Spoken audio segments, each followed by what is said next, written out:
Perfect. So welcome everyone to this webinar on the second call for the renovation of private sector buildings grant scheme. On behalf of Servizzi Ewropej f'Malta, thank you for joining this session, and I am here to introduce you to my colleague Abigail Chantar, who will be first speaking about our services, and then Mr. Mark Muscat from the Measures and Support Division, who will be going further into detail about the scheme. Just some house rules on the webinar. Kindly keep your microphones off and also your cameras on if that's possible. You can ask your questions directly in the chat. Please refrain from asking questions that are very specific to your project. And if you have such questions, you can contact us directly on info.sem@gov.mt to discuss your project ideas, and we can also assist you in filling in the application. I give the floor to Abigail to continue with the next part of the presentation. So thank you, Michaela, and good afternoon, and thank you for joining us for this information session. As Michaela has said, for this part, I will be explaining a bit further on our agency, how we can assist you, and basically our role. So Servizzi Ewropej f'Malta is a government agency, and we serve as a gateway to EU funds both in Malta as well as in Gozo, and we try to make it easier for you to reap the benefits of EU funds. We are also committed both to individuals and organizations. Apart from businesses, we also help, for instance, NGOs, local councils, schools to apply for EU-funded projects, and then also to implement successfully their projects. As you can see on the slide here, there's also a screenshot of our website, which is sem.gov.mt.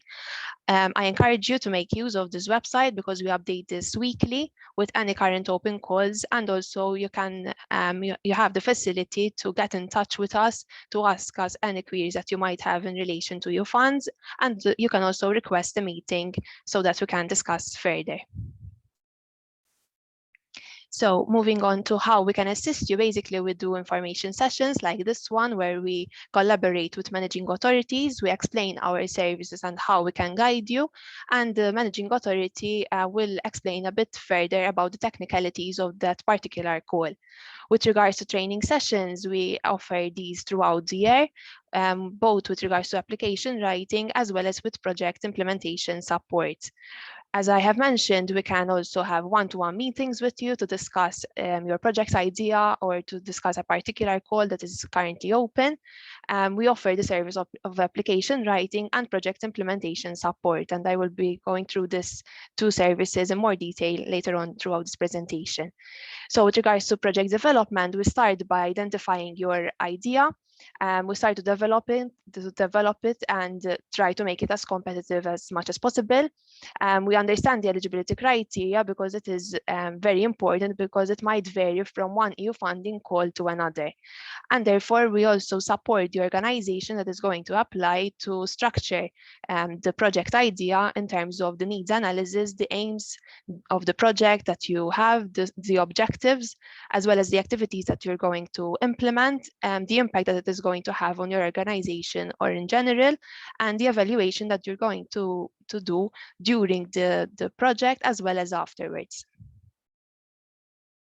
So with regards to project writing, we can assist you, and we offer different types of services. So basically there are certain clients that already have experience with regards to filling in an application of EU-funded application. So they might go for vetting with comments, where the client will fill it in himself or herself, then they will send it to us, and we will offer comments in certain sections where we think, based on our experience, on how you can make it more competitive. Vetting with amendments, again, here the client starts filling in the application himself or herself, and we will amend accordingly where we think that you can add on to certain information or try to wording it more to make it more competitive and so on. Vetting with completion is where we offer more of a hands-on service. We'll keep obviously constant communication with you, and we write the application fully from the very start till the very end. And this brings us to the last slide of this presentation, which is project implementation. To give you more of a holistic approach, of a holistic process, basically we can also guide you throughout the project implementation phase. So as I have mentioned, on our website, there is also informative documents that you can use for your organization to implement successfully any EU-funded project.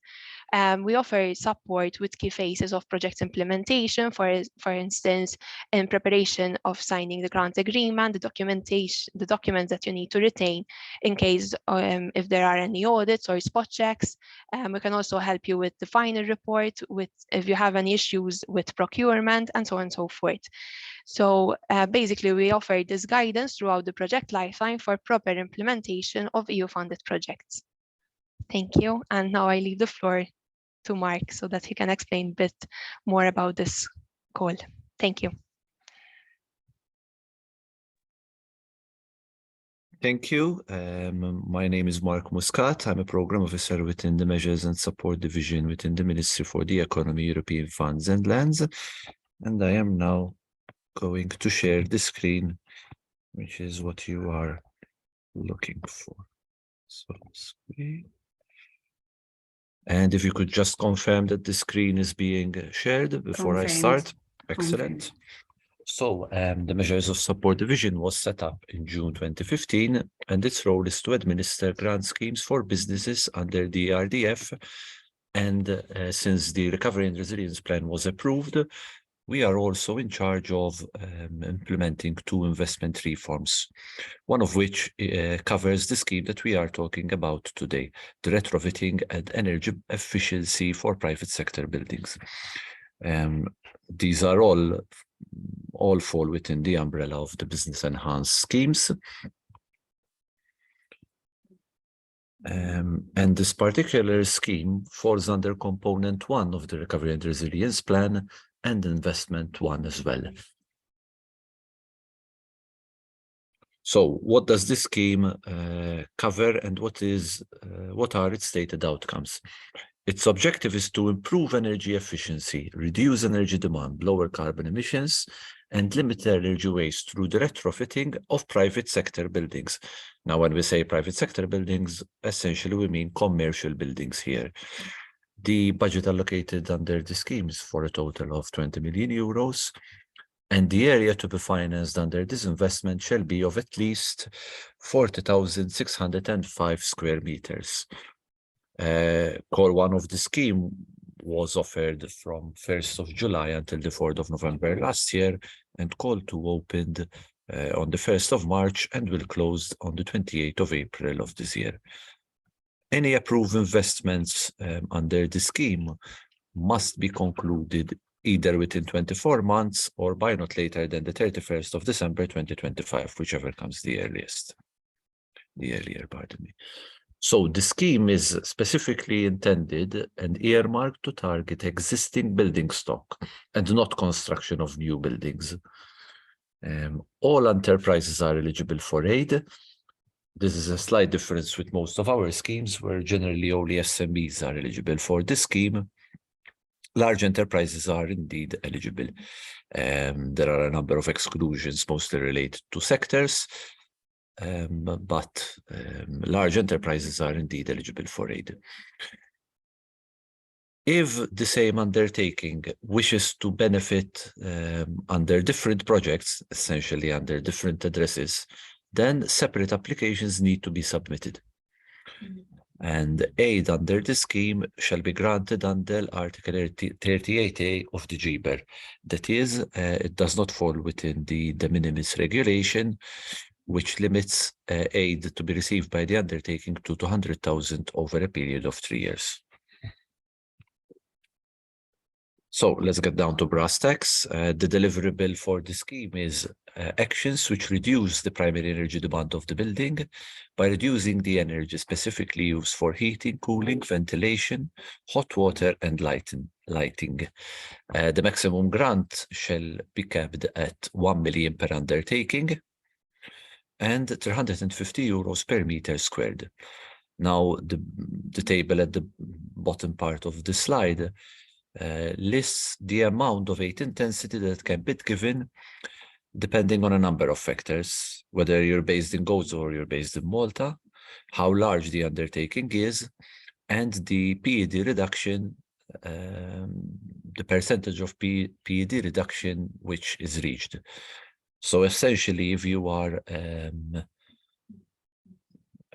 enterprise in Malta, which is of a medium size and whose intervention shall lead to 30% of energy reduction, this one here would be the, you'd receive 40% in aid under the scheme.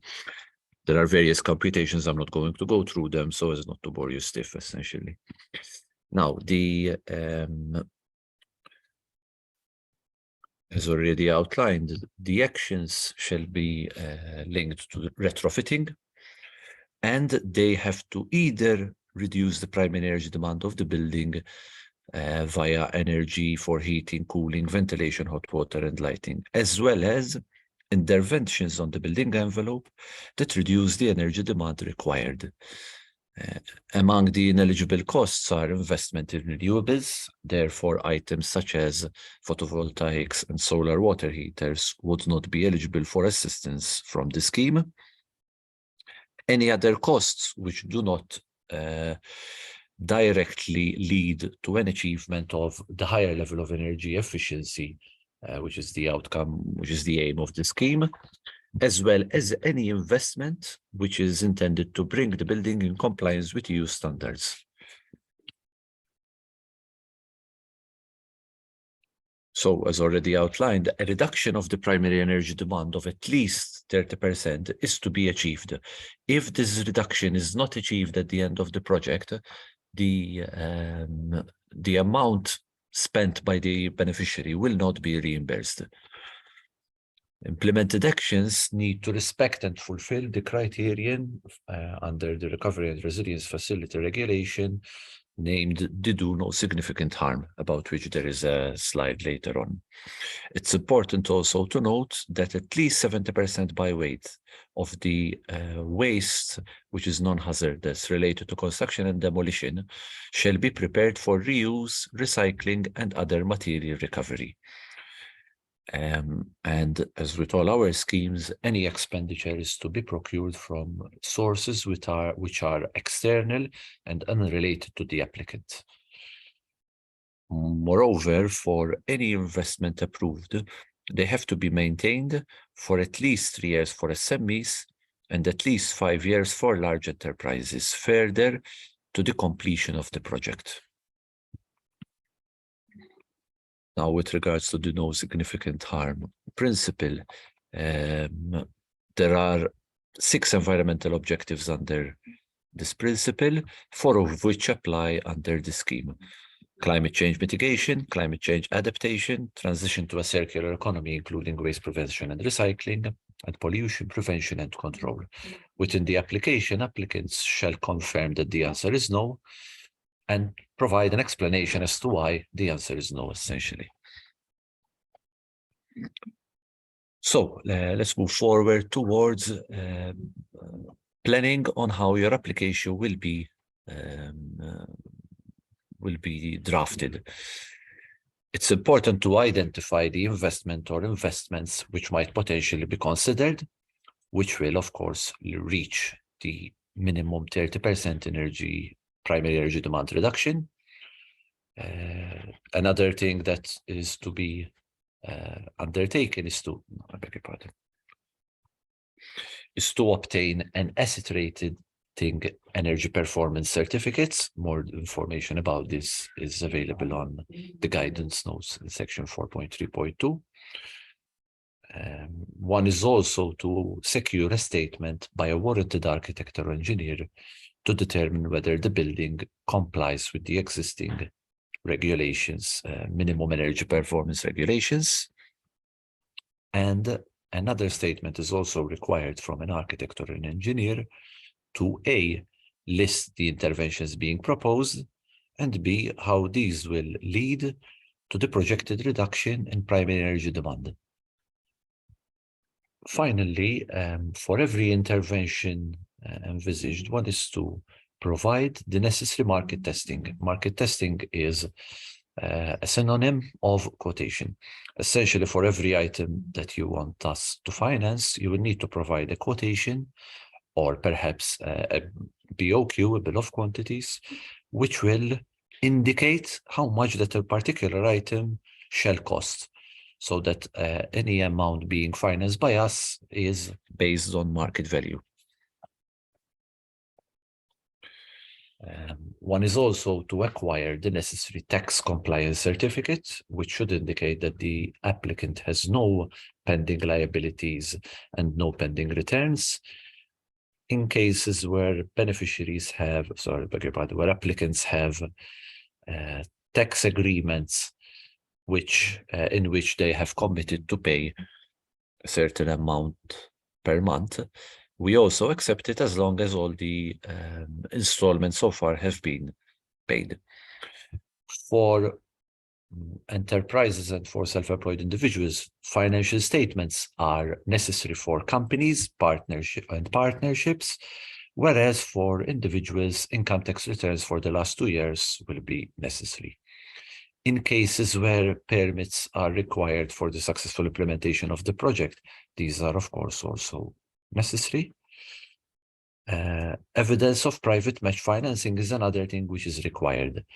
Now, this is something which confuses plenty of people. This essentially means that in the earlier table, we outlined the aid intensity. We outlined the percentage that we would be able to pay. This means that there is a part of the project which will have to be undertaken from the applicant's own financial resources. This essentially means that we need evidence either via a bank statement, via a declaration by an accountant, a letter of intent, a sanction letter from a bank, in which the applicant can confirm that they can hold up to their end of the bargain, essentially. NACE code confirmation. We will also require a Gantt chart or a schedule of works so that we can see that the implementation part of the project has been thought about, and any other supporting documentation required at application stage. One is also to make sure, and here is where Servizzi Europei of Malta will potentially come in, that the application is complete and that all the necessary documentation are included with the application. One other thing which is to be kept in mind is that for not just for this scheme, but for all of them, one cannot have already entered into a commitment related to the project which they wish to finance with us. Now, by commitment, we mean start of works, a deposit, a contract, or any other kind of agreement, which indicates that the project is irreversible at this stage. This is tied into the concept of the incentive effect, whereas the need for this fund, for this assistance is there, since without the incentive of the EU funds, the project would not get underway. If you've already signed a contract, this incentive effect is naturally null and void.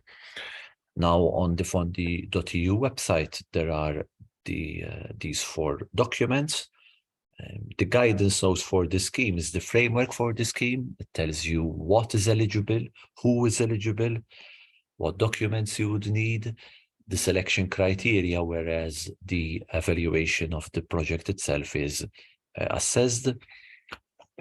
The notes to applicants is a document which would assist you when filling in the application.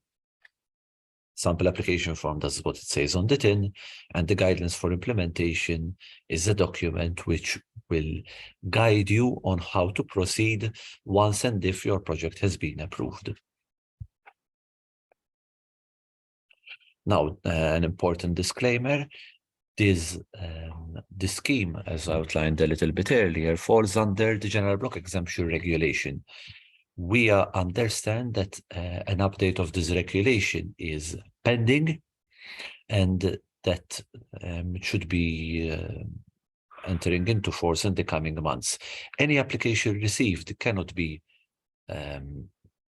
approved until this regulation is officially updated, and it shall be in line with the final regulation in force. Should the conditions of the GBER which is to be updated, be slightly different than those outlined in these guidance notes, including the aid intensities.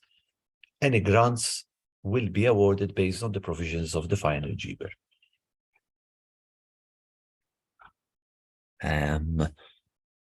These are our contact details as well as SCMs. And before I conclude, I just also like to point out the existence of the loans such as the SME Initiative and Business Accelerate from BOV and BNF respectively, which may support other initiatives, including related initiatives which might not be directly eligible under this particular scheme. So that's all for me for the time being. I seem to see that there is, yes, there it is, the link to the page about the scheme itself on the funded.eu website. Now, I don't know if there are any questions from the floor.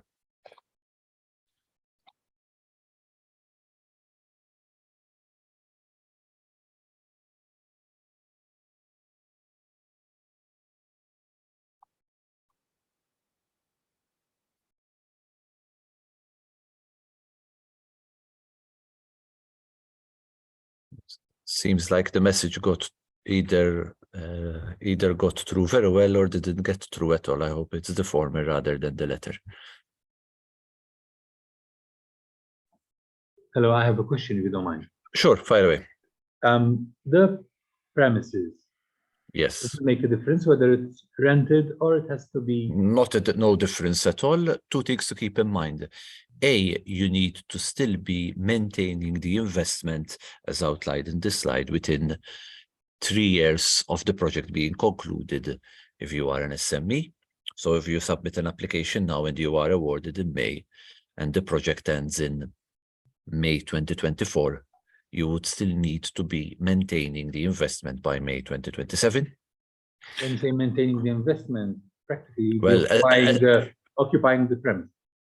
Essentially, but it also means that if you have bought, I don't know, triple glazing apertures and a storm comes and breaks them, you will have to buy new ones to replace them. Okay. And naturally, you will also need to have the permission of your of the actual owner to undertake the necessary infrastructural investments. But whether you are owning or renting or leasing or whatever term you want to use, it's not a problem at all, no, in terms of the scheme. Another scenario, if I may. Sure. And if if we are purchasing new premises, which have been vacated for quite some time. Okay. And so to be clear, it's not the premises themselves which are new, but your entry into them, which is a new development. Let's put it that way. We say we're. The reason I'm asking is say we have to move to larger premises. So yes. The reason I'm asking is that if the building itself is new, it's not eligible for aid. So the building is new. The building needs renovation. Good. So we were looking. One would be looking at, for example, changing the apertures to make them to use double glazing. Install new lighting to use LEDs rather than. But I can't understand when you said that we need to get an architect to certify and or possibly get a person to issue a certificate regarding the energy efficiency of the building as it is. If it's a building that hasn't been occupied for quite some time, what happens? Allow me to share my screen so that I can explain it in the context of the guidance notes. Now, it's important that the guidance notes are always the baseline and the framework from which the scheme is administered. So one should always refer to them to be absolutely sure. Now, I believe that your question is addressed here.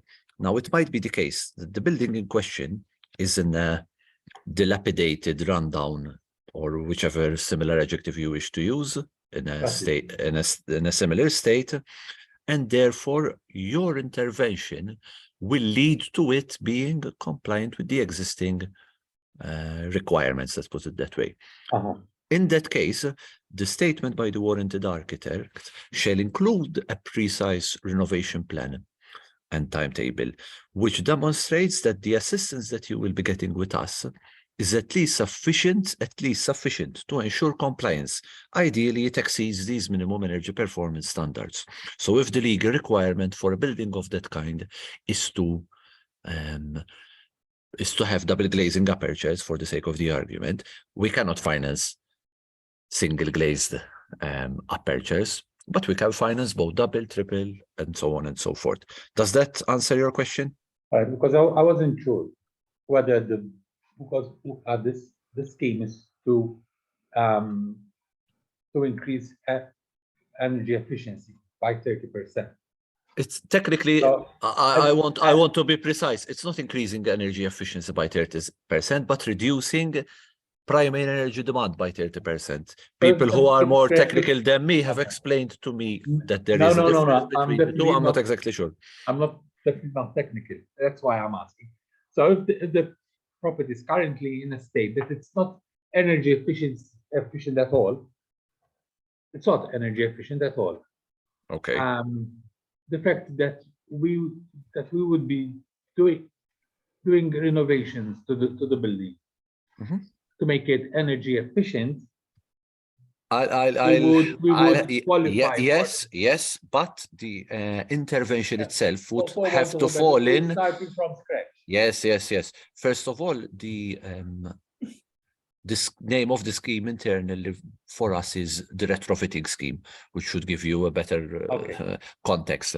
Secondly, it is not the outcome itself, which is the most important thing, but the fact that the energy used for heating, cooling, ventilation, hot water, and lighting, and that the action itself can be categorized within one of these two kinds of interventions. So either a system for the reduction of energy use for these items, or intervention on the building envelope itself that reduce the energy demand.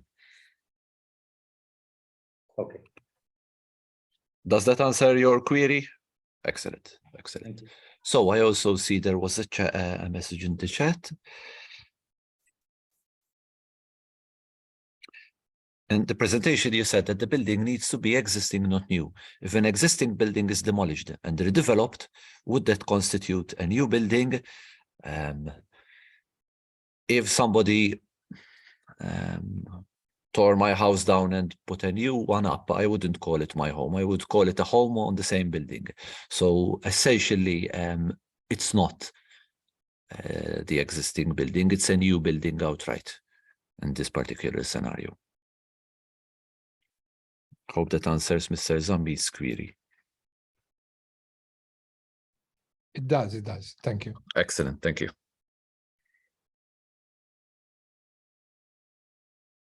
Don't know if anybody else has got any related questions.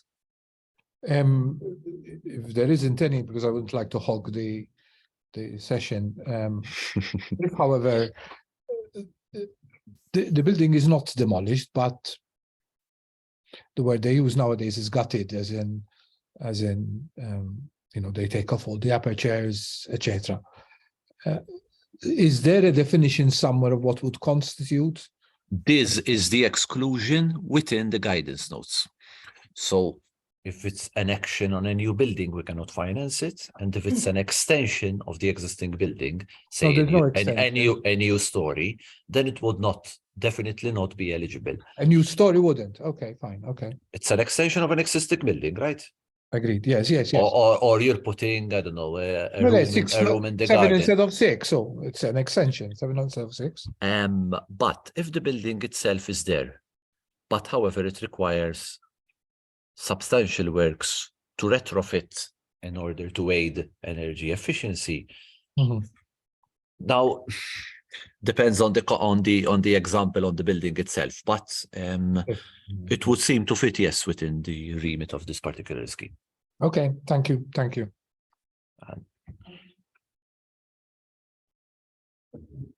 I'm sorry. Sure. Would the replacement of the roof of the building fall under the scheme? Depends on what you're replacing it with, I guess. Are you replacing it with another more, energy efficiency roof? And how would replacing the roof reduce energy needed for heating, cooling, ventilation, hot water, and lighting? Say it's a tin roof, a roof made of corrugated panels, and you replace it with one which is of concrete and having insulation.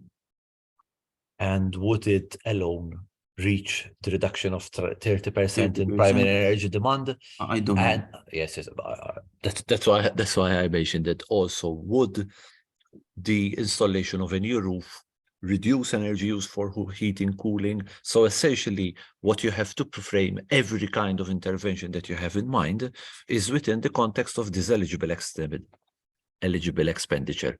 Will it reduce the energy for heating, cooling, ventilation, hot water, and lighting? If yes, will it do so to the tune of at least 30%? That's probably where your engineer or architect will come in order to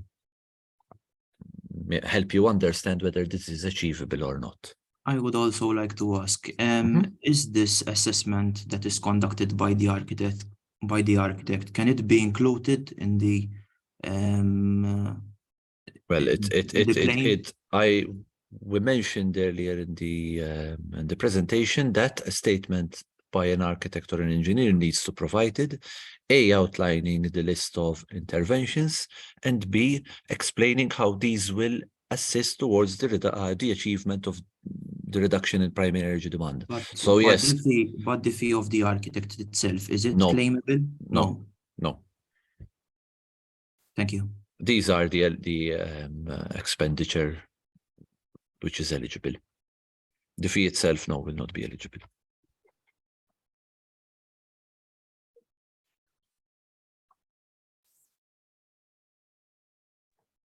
I have a question regarding the disbursements, reimbursement. Sure.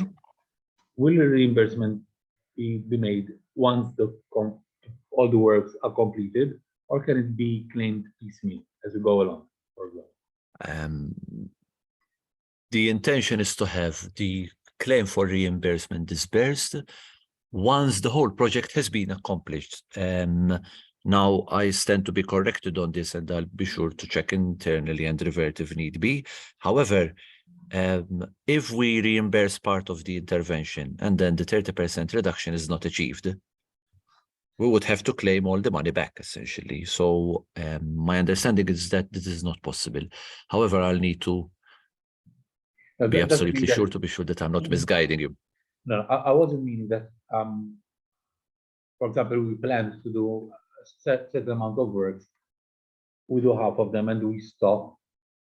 But if we, I understand what you mean, but if we pay part of it before, we have no guarantee that the project will continue or that it will reach the 30% But then you'll claim back. reduction. I'm not entirely sure on this particular one, for the very simple reason we haven't had any projects yet, let alone ones which have reached this particular milestone. But I'll if you provide me with your email address, I'll get back to you with this. Okay, I can send you an email. And Sure. thanks very much. You're welcome. Question, please. Sure. Hi, first of all, thank you. Very informative. Welcome. Yeah, so Paul Fennick here.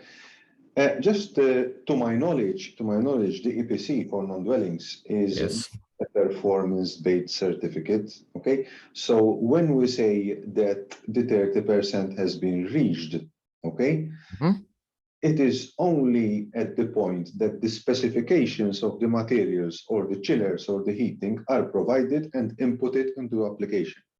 So the point I'm trying to make is the EPC, to my knowledge, is not a performance-based assessment.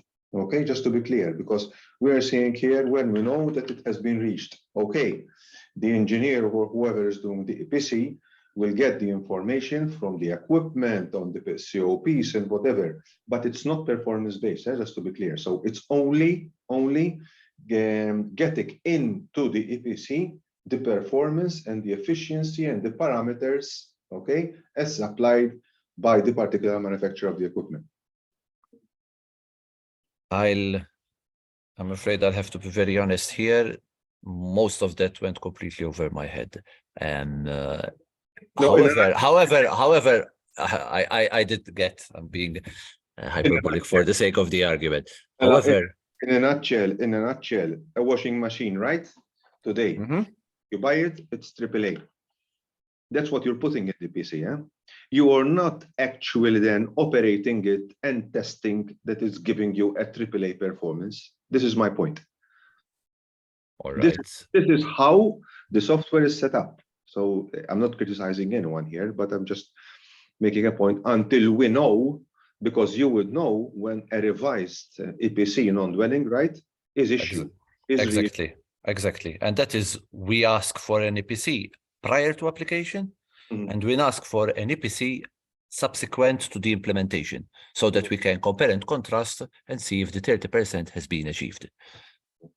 Okay. So Miss Mahmoud Emanuele is asking me to repeat the difference between the two statements, reduction in use versus increase in efficiency. I'm not entirely sure I understand where it is she's coming from. Perhaps you could explain. Let me go back to the section.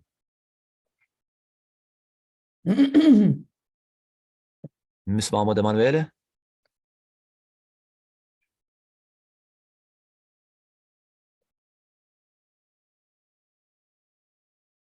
Don't know if she's still around to explain exactly her question.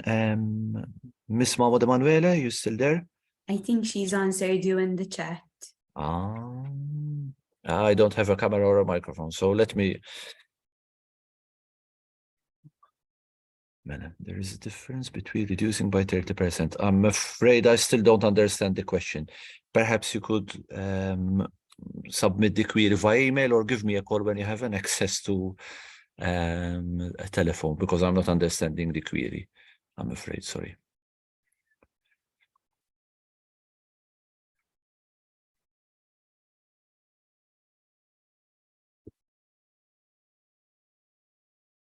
So,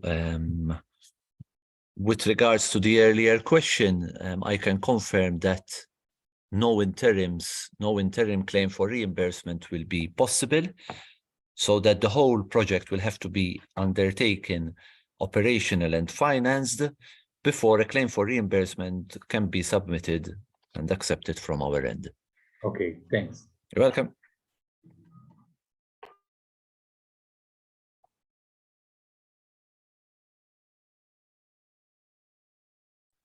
I think if no one else has any more questions, we can end the session here. We'll just give 2 more minutes. So if you have any more questions, just put them in the chat box, or else unmute yourselves now.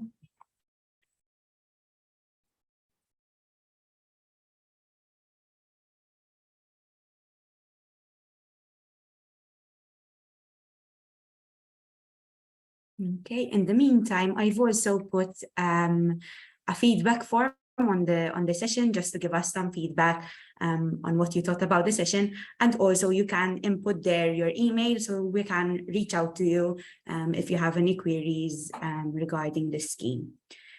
Regarding sharing the presentation, unfortunately, we won't be sharing this presentation because the guidance notes give more detail on the whole scheme. So everything you require is well and truly detailed in the guidance notes. If you require more assistance in maybe understanding something, you can contact us on info.sem@gov.mt. And I've also put in the link in the chat earlier with the link to the guidance notes and all the other documents as well. So I think we can conclude the session. Thank you very much for joining. Thank you, Mark, and thank you also to Abigail. Welcome. And if you have any queries, again, feel free to reach out. Thank you very much. Bye-bye. Thanks. Bye-bye. Thank you. Thank you. Thank you. Bye.